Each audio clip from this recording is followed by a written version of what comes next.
bliver betalt direkte, så kan de få lidt madkuponer, så vores skattepenge ikke går til narko, alkohol og smøger. Hvis det bliver nødvendigt, så kan man udarbejde en ordning, hvor folk, som får alt af andre skatteborgere, kan gå på et genbrugscenter 1 til 2 gange om året og vælge tøj til et beløb af maks 1000 kroner. Så skal jeg love for, at der nok er nogen, der pludselig kan lette røven og komme i arbejde. Og så kan vi få sænket den latterligt høje afgift på biler. Ja. Vi tænker lidt ud af boksen nu. Men hvis vi prøver at følge John K. her, det gør vi så. Så får vi sænket den afgift på biler. Så må vi jo også formode, at John K. får en ny bil. Det kan vi godt gå ud fra. Det er fint. Også fordi så har vi John K.'s gamle bil. Der kan bo nogle fattige. I det. Og så må vi se, hvis de ikke har noget arbejde efter 3-4 uger eller et eller andet, så kan de begynde at køre i John K.'s bil og køre dem, der har arbejde, på arbejde. Man kan forestille sig mange spændende ting på den. Men der er en ting, vi ikke må glemme. Og det er, der findes også andre lande, der har problemer. For eksempel findes der lande, hvor det her med overførselsindkomster, det har man slet ikke. Der findes lande, hvor sådan en som Dovnerot, han ville nok nærmere hedde Sultenrot. Der findes sågar lande, hvor folk ikke vil snakke om ham, men de bare siger om Robert. Han døde for mange år siden. Ham har vi næsten glemt, fordi det er så lang tid siden. Sådan nogle lande findes der, og det skal vi huske på. Men heldigvis, så er der også nogle i forskergruppen, der tænker i det der lidt mere globale perspektiv. Her skal jeg måske lige sige, at vi skal en lille smule længere ud af boksen nu. Bare så vi lige er med. Men det er stadigvæk konstruktivt. Det er en forsker, der hedder Stig J., og han skriver sådan her. Vi er alt for mange mennesker på jorden. Vi er nødt til at skære en hel del fra. Der burde være verdensomspændende love og regler om det antal børn, man kan få. Det kunne fx måles ud fra indkomst og udgift, og så kunne tvangssterilisering komme på tale hos de allerfattigste. Ja, vi er lidt ude af boksen nu. Det medgiver jeg. Men nu prøver vi lige at tænke med her, Stig J. For der kan jo godt være nogle arbejdspladser i det her. Det kan der godt. Fordi hvis vi ligesom begynder at sterilisere fattige mennesker, så kan vi ikke som udgangspunkt gå ud fra, at de er med på det. Det kan vi ikke. Og derfor er vi nødt til at ansætte nogen til at fange det. Og så er vi ligesom i gang. Man kan forestille sig mange ting. Man kan forestille sig, at det er ikke nogle folkevognsrugbrød, der ligesom kører rundt. Der er jo en, der skal køre den. Det er et job. Så er vi nok også nødt til at have en mand på passagersædet. Jeg ved ikke, med et net eller et eller andet til lige ups. Der var de. Og vi skal måske, altså, vi er nok også nødt til at have en læge bag i. Vi kan jo ikke sparke det steril eller prikke det med det net der til de. Det skal foregå ordentligt. Så hvis vi tænker med her, så kan vi måske ende et godt sted. Problemet er selvfølgelig bare et af dem. At hvis vi begynder så meget voldsomt at tvangssterilisere, så kan vi jo ende i en situation, hvor der lige pludselig er for få mennesker. Og det bliver også noget hovedpolitik.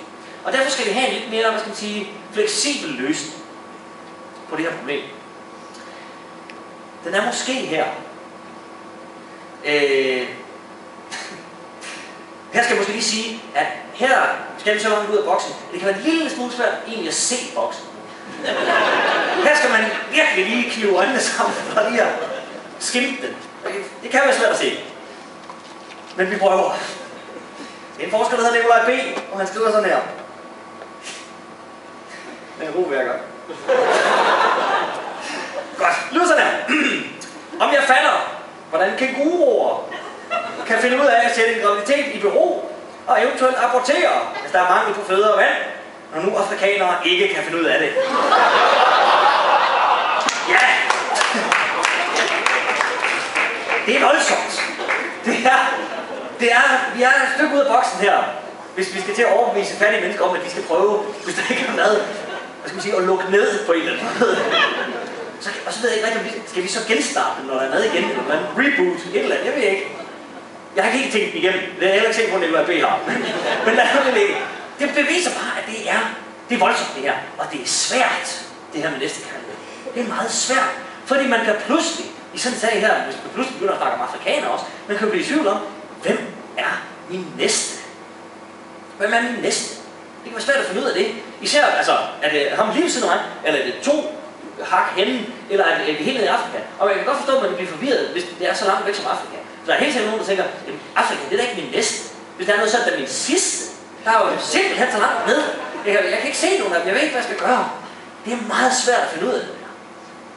Men heldigvis har vi her i Danmark et parti, et politisk parti, som er så optændt af næstekærlighed, at de her hen over sommerferien har sat den på formel for os. De har simpelthen lavet en lille formel, så at vi nemt og bekvemt kan finde ud af, hvem er vores næste.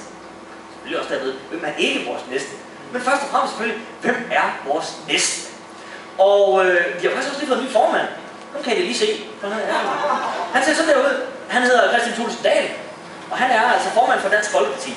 Og de er i Dansk Folkeparti så optændt af næstekærlighed, at de som sagt har sat den på form. Og det gjorde de i en artikel hen over sommerferien, som de forfattede. Og formlen, den er meget, meget simpel. Den er lige til at gå til. Den lød nemlig i al sin enkelhed således. Vi skal støtte de normale, og vi skal bekæmpe de abnorme. Nu siger jeg det igen, for når man har hørt dem 2 gange, så kan man den udenad. Vi skal støtte de normale, og vi skal bekæmpe de abnorme. Det er nemt. Det er bekvemt. Det kører bare. Man skal selvfølgelig lige til med, at hvis det er det, vi gør, så skal vi også lige have defineret, hvad er normalt så.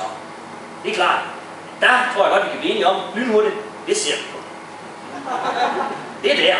Nå, men jeg mener, altså man går ikke ud og siger, at vi skal støtte de normale og bekæmpe de abnorme, hvis ikke man selv synes, man er normal. Man går ikke ud og bekæmpe sig selv. Ikke i ingen mening. Ergo kan vi godt konkludere, at Kristian Thulesen Dahl, det kører. Lad mig sige det sådan her. Kristian Thulesen Dahl, fuldstændig normal. Det rimer, det kører. Længere er den sådan set ikke. Men bare lige for at være helt sikker på, hvor normal han er, og for at få defineret, jamen hvad er normalt så har jeg researchet en lille smule på Christian, og jeg faldt over et interview, som han på et tidspunkt har givet til Euroman. Det er et spændende interview, det handler om hans barndom, og der er alle mulige fine ting. Og på et tidspunkt bliver Kristian Thulesen Dahl spurgt om, hvem hans bedste ven er. Og så svarer Kristian Thulesen Dahl: sådan en har jeg ikke. Så siger journalisten: jamen det behøver ikke at være én bedste ven. Du kan også nævne en 3-4 stykker af dem, der står der nærmest. Og så svarer Kristian Thulesen Dahl: jamen der er ikke sådan en eller flere, der dukker op. Jeg har ikke nogen. Se, formanden for Danmarks 3. største parti har ingen venner. Ingen. 0. Og det er fuldstændig normalt. Så kan jeg godt fornemme på nogle af jer, der lige sidder og tænker, ups, jeg er her med en ven. Ja, det er selvfølgelig også nødvendigt. Jeg ved næsten ikke, hvad jeg skal sige til jer egentlig, men det bedste råd, jeg nok kan give jer, det er, når I kører hjem herfra i aften, køb rigeligt med dåsemad, og så forskans jer i kælderen, fordi de kommer efter jer.